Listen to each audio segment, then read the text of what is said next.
IFM News. IFM News. IFM News. Lokal.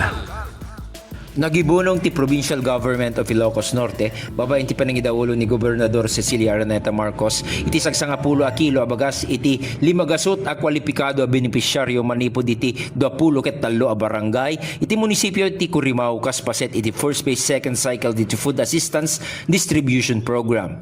Naisayangkat ti panagibunong babaen ti panagtitinulong iti local government unity ti Currimao, nga indulwan ni Mayor Edward Kilala, Vice Mayor Judith Kilala, ken dagiti kameng iti Gunyang bayan, amang ipasigurado iti naintyempuan na panakaited titulong kadagiti agkasapulan na pamilya.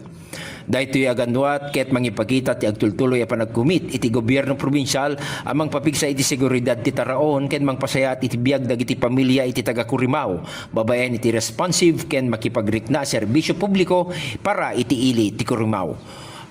Para iti IFM News, Idol Glenn Batuyong, Tatak IFM. IFM News. IFM News. IFM News. Lokal.